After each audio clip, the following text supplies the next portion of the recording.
Di video kali ini kita akan membahas tentang fosfor yang merupakan salah satu unsur hara yang sangat dibutuhkan oleh tanaman kelapa sawit. Simak videonya sampai habis, semoga bermanfaat.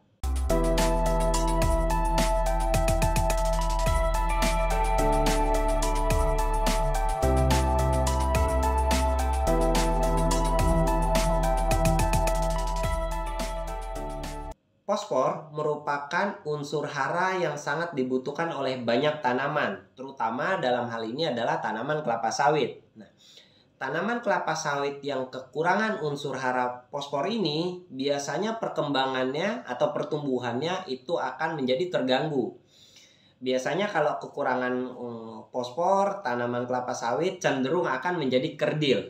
Nah, di video kali ini kita akan membahas pupuk apa saja yang menjadi sumber dari fosfor. Sebelum kita lanjut ke videonya, untuk teman-teman yang baru menemukan channel ini, jangan lupa untuk subscribe, tekan tombol loncengnya, di like juga videonya, dan di share sebanyak-banyaknya kepada teman-teman pencari rezeki dari kelapa sawit yang lain. Dan dikomentari di bawah kalau ada yang ingin dikomentari. Oke, kita langsung masuk aja ke pupuk sumber fosfor pertama. Itu adalah rock fosfat atau biasanya orang bilang pupuk RP ya teman-teman. Nah, pupuk rock fosfat ini merupakan sumber hara unsur P yang bersifat lepas lambat atau slow release ya. Berasal dari mineral alami batuan fosfat. Jadi rock fosfat ini banyak ditambang secara alami di banyak negara ya. Terutama yang paling terkenal dengan kandungan yang sangat baik itu adalah dari negara Maroko. Rock fosfat ini juga merupakan bahan baku sumber hara P dalam pembuatan pupuk P seperti TSP, SP36, SP18 dan lain-lain. Penggunaan pupuk rock fosfat ini sangat cocok dan efektif untuk di lahan masam ya teman-teman. Jadi karena selain unsur P, pupuk rock fosfat juga mengandung unsur Ca atau kalsium.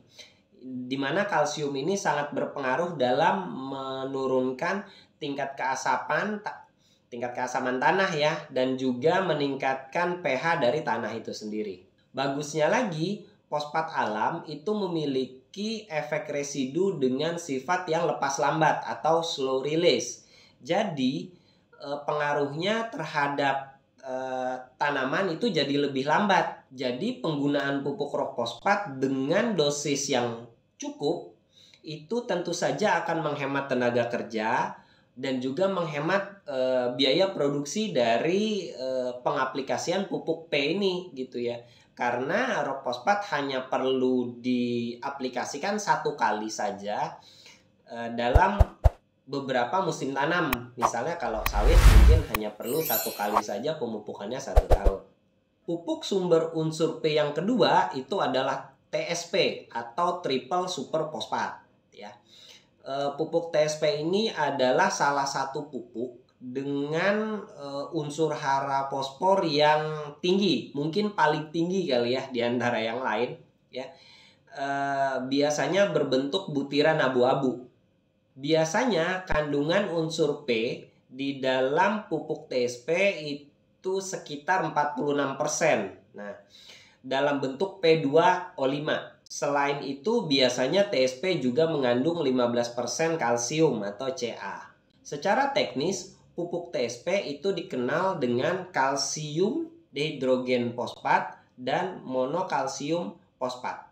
Pupuk sumber fosfat ketiga itu adalah SP36. Pupuk SP36 itu terbuat dari asam sulfat atau belerang dengan fosfat alam ya. Jadi biasanya sama sih dengan TSP, berbentuk butiran berwarna abu-abu.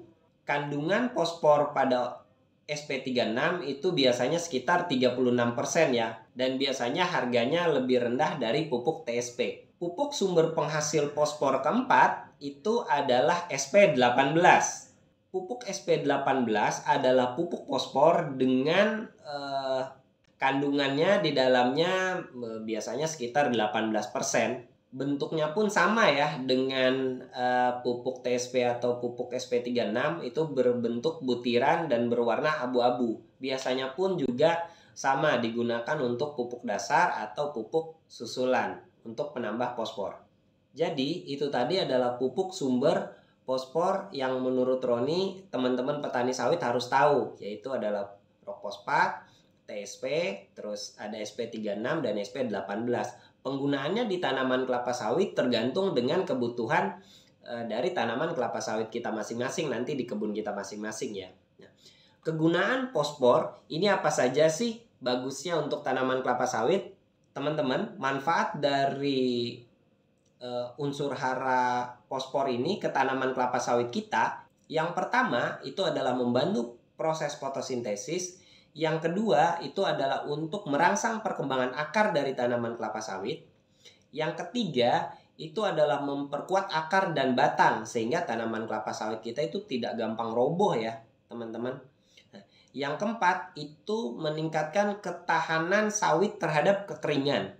Yang kelima itu adalah untuk peningkatan buah dan bobot buah sawit kita. Yang keenam itu berperan dalam proses pemasakan buah kelapa sawit, jadi mempercepat proses panen. Nah, itu manfaat fosfor untuk tanaman kelapa sawit kita. Jadi banyak sekali ya manfaat fosfor ini untuk tanaman kelapa sawit.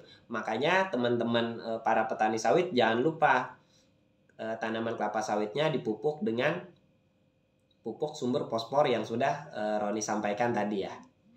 Kebutuhannya sesuai dengan kebutuhan tanaman kelapa sawit kalian ya. Oke, kita tutup videonya. Terima kasih sudah nonton video ini sampai habis. Semoga bermanfaat dan juga menghibur, dan juga semoga hari kalian menyenangkan. Sampai ketemu lagi dengan Roni di video selanjutnya. Salam tandan berduri. Dadah.